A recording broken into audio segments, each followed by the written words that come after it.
ನಮಸ್ಕಾರ ಸ್ನೇಹಿತರೆ, ಸ್ನೇಹ ಲೋಕ ಕೇಕೆ ಚಾನಲ್ಗೆ ನಿಮ್ಮೆಲ್ಲರಿಗೂ ಸ್ವಾಗತ.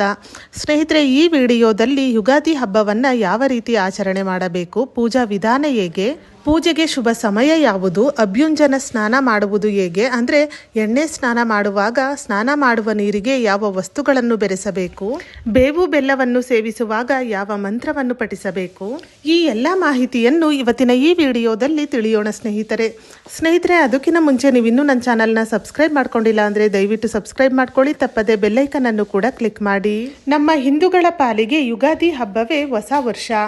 ಯುಗ ಎಂದರೆ ಕಾಲ, ಆದಿ ಎಂದರೆ ಆರಂಭ ಎಂಬ ಸಂಸ್ಕೃತ ಪದಗಳಿಂದ ಬಂದಿರುವ ಯುಗಾದಿ ಹೊಸ ಆರಂಭವನ್ನು ಪ್ರತಿನಿಧಿಸುತ್ತದೆ. ಈ ಹಬ್ಬವನ್ನು ತುಂಬ ಸಂತೋಷ ಮತ್ತು ಸಡಗರದಿಂದ ಆಚರಣೆ ಮಾಡುತ್ತಾರೆ.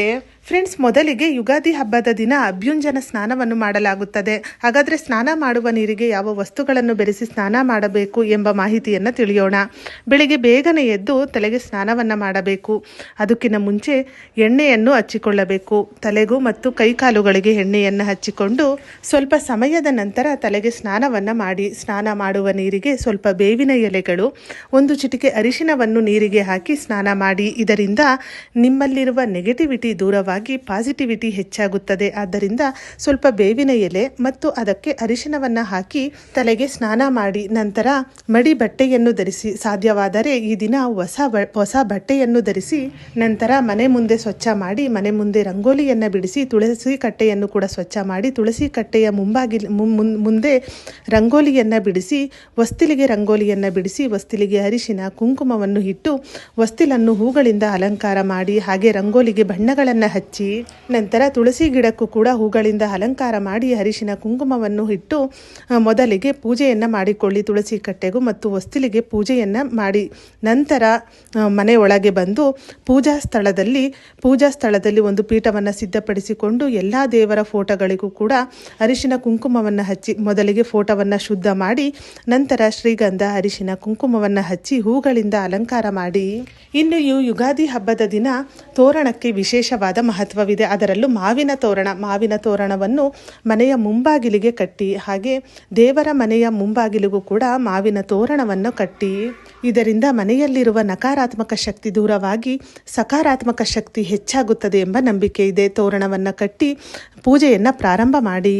ದೇವರಿಗೆ ಅಲಂಕಾರ ಮಾಡಿದ ನಂತರ 2 ದೀಪಗಳನ್ನು ಸಿದ್ಧ ಮಾಡಿಕೊಂಡು ದೀಪಕ್ಕೆ ಎಣ್ಣೆ ಬತ್ತಿಯನ್ನು ಹಾಕಿ ಸಿದ್ಧ ಮಾಡಿಕೊಳ್ಳಿ.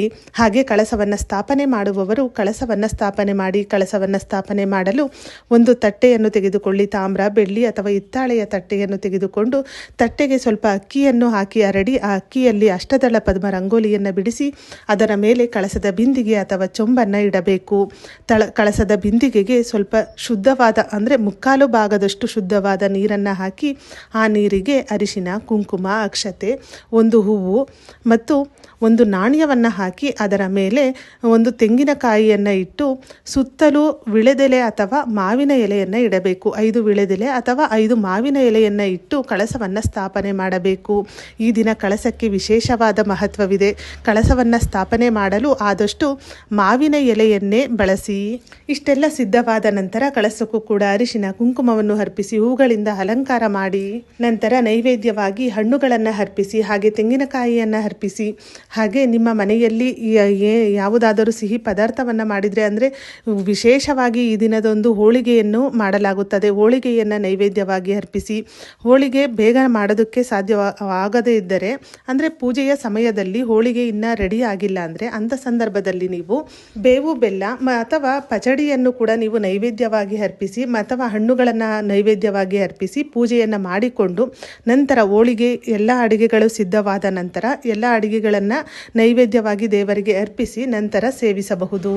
ಎಲ್ಲವನ್ನು ಸಿದ್ಧ ಮಾಡಿಕೊಂಡ ನಂತರ ಪೂಜೆಯನ್ನು ಮಾಡಬೇಕು. ಮೊದಲಿಗೆ ಅಗರಬತ್ತಿಯಿಂದ ಪೂಜೆ ಮಾಡಿ, ಮೊದಲು ಗಣಪತಿಗೆ ಪೂಜೆ ಮಾಡಿ ನಂತರ ನಿಮ್ಮ ಕುಲದೇವರು ಅಂದರೆ ಮನೆ ದೇವರ ಪೂಜೆಯನ್ನು ಮಾಡಿ ಮನೆ ದೇವರನ್ನು ನೆನಪಿಸಿಕೊಂಡು ದೇವರಿಗೆ ಪೂಜೆ ಮಾಡಿ ಮಂಗಳಾರತಿ ಮಾಡಿ ಪೂಜೆಯೆಲ್ಲ ಮುಗಿದ ನಂತರ ಬೇವು ಬೆಲ್ಲವನ್ನು ಸೇವನೆ ಮಾಡಿ ಎಲ್ಲರಿಗೂ ಕೂಡ ನಿಮ್ಮ ಮನೆಯಲ್ಲಿರುವ ಎಲ್ಲರಿಗೂ ಕೂಡ ಬೇವು ಬೆಲ್ಲವನ್ನು ಕೊಟ್ಟು ಬೇವು ಬೆಲ್ಲವನ್ನು ಹಂಚಿ. ಹಾಗೆ ಈ ದಿನದಂದು ವಿಶೇಷವಾಗಿ ಹಿರಿಯರ ಪೂಜೆಯನ್ನು ಮಾಡಲಾಗುತ್ತದೆ. ಹಿರಿಯರನ್ನು ನೆನಪಿಸಿಕೊಂಡು ಹಿರಿಯರಿಗೂ ಕೂಡ ನೈವೇದ್ಯವನ್ನು ಅರ್ಪಿಸಿ, ಅಂದರೆ ನೀವೇನು ಅಡುಗೆ ಮಾಡಿರ್ತೀರೋ ಅದನ್ನು ನೈವೇದ್ಯವಾಗಿ ಅರ್ಪಿಸಿ.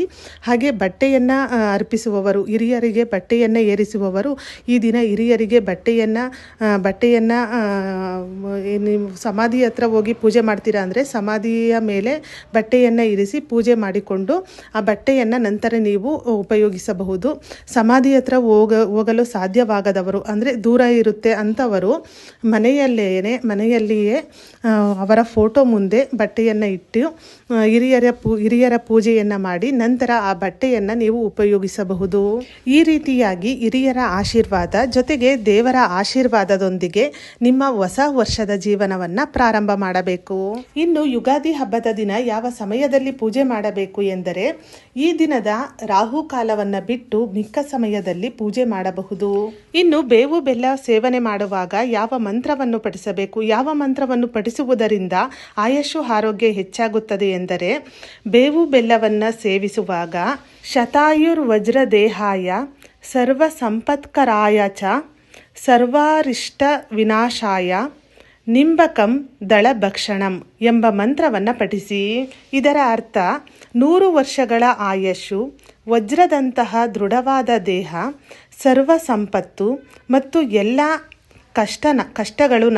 ಕಷ್ಟಗಳ ನಾಶಕ್ಕಾಗಿ ನಾನು ಈ ಬೇವು ಬೆಲ್ಲದ ಮಿಶ್ರಣವನ್ನು ಸೇವಿಸುತ್ತಿದ್ದೇನೆ ಎಂಬ ಅರ್ಥವನ್ನು ನೀಡುತ್ತದೆ. ಆದ್ದರಿಂದ ಬೇವು ಬೆಲ್ಲವನ್ನು ಸೇವಿಸುವಾಗ ತಪ್ಪದೆ ಈ ಮಂತ್ರವನ್ನು ಪಠಿಸಿ. ಸ್ನೇಹಿತರೆ, ಇವತ್ತಿನ ಈ ವಿಡಿಯೋ ನಿಮಗೆ ಇಷ್ಟವಾದಲ್ಲಿ ವಿಡಿಯೋನ ಲೈಕ್ ಮಾಡಿ, ಹಾಗೆ ನಿಮ್ಮ ಫ್ರೆಂಡ್ಸ್ ಆ್ಯಂಡ್ ಫ್ಯಾಮಿಲಿಗೂ ಈ ವಿಡಿಯೋವನ್ನು ಶೇರ್ ಮಾಡಿ. ಇದೇ ಥರದ ಮತ್ತಷ್ಟು ಮಾಹಿತಿಗಾಗಿ ಸ್ನೇಹಲೋಕ KK ಚಾನಲ್ನ ಸಬ್ಸ್ಕ್ರೈಬ್ ಮಾಡಿಕೊಂಡು ಸಪೋರ್ಟ್ ಮಾಡಿ. ಕೊನೆ ತನಕ ವಿಡಿಯೋ ನೋಡಿದ ಎಲ್ಲರಿಗೂ ಧನ್ಯವಾದಗಳು. ಸರ್ವೇ ಜನ ಸುಖಿನೋ ಭವಂತು.